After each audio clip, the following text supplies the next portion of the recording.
अगर आपने अभी तक नाग पंचमी की पूजा नहीं की है तो इस बार जरूर कीजिएगा, क्योंकि नाग देवता की पूजा करने से आपके कुंडली में जो भी दोष होते हैं वह समाप्त हो जाते हैं। क्यों करनी आवश्यक है, पूरी वीडियो जरूर देखिएगा। कौन कौन से नियमों का आपको ध्यान रखना चाहिए, अपने घर में आपको क्या क्या पकवान बनाने हैं उस दिन, और नाग पंचमी का विशेष रूप से पूजन कैसे करना है, पूरी वीडियो जरूर देखिएगा। चैनल को सब्सक्राइब जरूर कर लीजिएगा।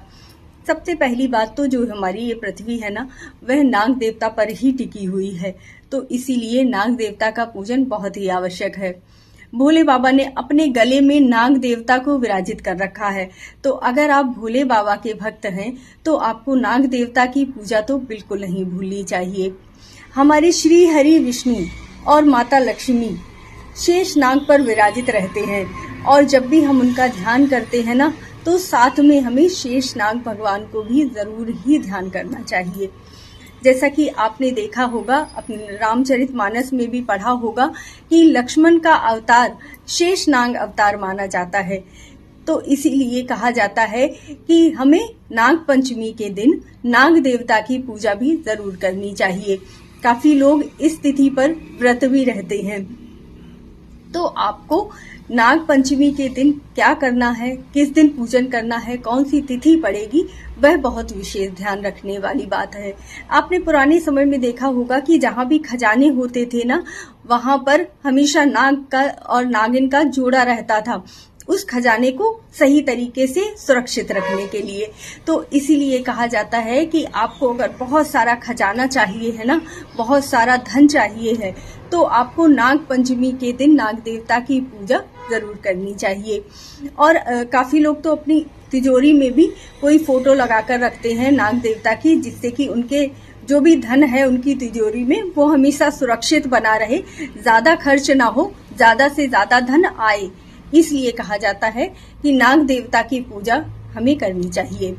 काफी लोगों को देखा होगा कि उन्हें अचानक से धन प्राप्त हो जाता है, तो वो किस लिए होता है, जब उनकी कुंडली में राहु ग्रह बहुत अच्छा होता है, और राहु ग्रह आपने देखा होगा बिल्कुल नाग देवता के फॉर्म में ही है।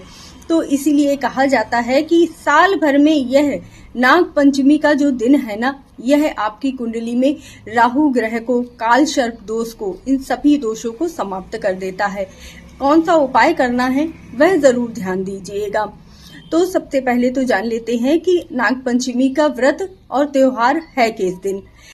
28 जुलाई को रात्रि 11:27 से नाग पंचमी की तिथि शुरू हो रही है, और 29 को 12:27 पर समाप्ति होगी। इसीलिए नाग पंचमी का त्योहार 29 तारीख को मनाया जाएगा। सुबह स्नान आदि करने के बाद अगर आपके घर के पास में नाग देवता का कोई मंदिर है तो बहुत ही अच्छी बात है। हमारे यहाँ तो नाग देवता का मंदिर है, वहाँ पर मेला लगाया जाता है।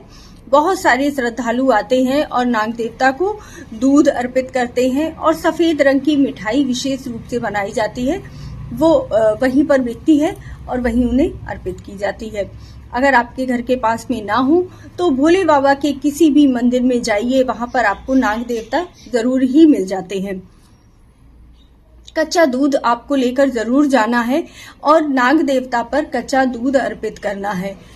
ओम नागेंद्राय नमः, इस मंत्र को बोलते हुए आपको भोले बाबा पर, नाग देवता पर दूध अर्पित करना है। इसके साथ ही सफेद रंग की मिठाई जरूर ही चढ़ाइएगा। ऐसा करने से भोले बाबा भी प्रसन्न होते हैं और नाग देवता भी प्रसन्न होते हैं। इसके पश्चात आप वहीं बैठकर ओम नमः शिवाय मंत्र का, या जो भी आपका प्रिय मंत्र हो, वह भी जाप जरूर कीजिएगा। पूजन भी करवाते हैं, रुद्राभिषेक करवाते हैं, तो आप वो भी करवा सकते हैं। आप को कौन कौन सी चीजें हैं जो अपने घर में ध्यान रखनी है, तो देखिए, इस दिन किसी भी प्रकार की खेत में जुताई या मतलब कहा जाता है ना, मिट्टी की खुदाई नहीं करनी चाहिए, क्योंकि अगर आप ऐसा करते हैं तो इससे नाग देवता को कष्ट होता है। घर में भी आपको लोहे के बर्तन बिल्कुल भी प्रयोग नहीं करने होते हैं। तवा है, लोहे की कढ़ाई है, इन बर्तनों का प्रयोग नहीं किया जाता है, क्योंकि लोहा राहु का कारक माना जाता है और इससे आपकी कुंडली में राहु दोष लगता है। इसीलिए लोहे के बर्तनों का प्रयोग इस दिन नहीं करना चाहिए। इस दिन रोटी भी नहीं बनानी चाहिए। जो भी पक्के पकवान हैं, हमारे यहाँ बोला जाता है रोटी है, दाल चावल, ये कच्चे पकवान में आता है। और पूड़ी सब्जी, मीठी पूड़ी, ये चीजें पक्के पकवान में आती हैं। तो इस दिन पक्के पकवान ही बनाए जाते हैं।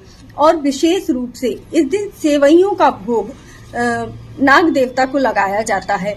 हमारे यहाँ ना दरवाजे पर कोयले से उसमें देसी घी मिलाकर और उसके बाद उसे अच्छी तरह से घिस लिया जाता है और उससे काले नाग देवता बनाए जाते हैं। और उसके बाद उन्हें सेवइयों का भोग लगाया जाता है और धूप दीप आदि दिखाकर उनसे प्रार्थना की जाती है और उन्हें अपने दरवाजे पर ही बनाया जाता है। ध्यान रखिएगा, क्योंकि जब आप दरवाजे के बाहर बनाते हैं ना, तो कहा जाता है कि आपके घर के अंदर किसी भी प्रकार की नकारात्मक ऊर्जा प्रवेश नहीं करती है। कोई भी संकट, विपत्ति, कहते हैं ना अकाल मृत्यु, ऐसी किसी भी प्रकार की संभावना आपके घर से बिल्कुल दूर हो जाती है। इसीलिए घर के दरवाजे पर नाग देवता बनाए जाते हैं। 5 या 7 की संख्या में बनाए जाते हैं और उसके बाद उनका पूजन किया जाता है। इस समय जो बरसात में, जैसा मैंने पहले वीडियो में आपको दिखाया था कि सेवइयां बनाई जाती हैं और उन सेवइयों का भोग नाग देवता को उस दिन जरूर लगाया जाता है और सफेद रंग की मिठाई का भोग लगाया जाता है। इसके पश्चात अगर आप व्रत रहते हैं तो आप पूरा दिन फलाहार करके और शाम के समय वो सेवइयों का जो आपने भोग लगाया है वह खाकर आप व्रत भी रह सकते हैं। इस तरह से आपको नाग देवता की पूजा इस दिन जरूर करनी है और इन नियमों को जरूर ध्यान रखना है। वीडियो अच्छी लगी हो तो चैनल को सब्सक्राइब जरूर कर लीजिएगा, बेल आइकन जरूर दबाइएगा।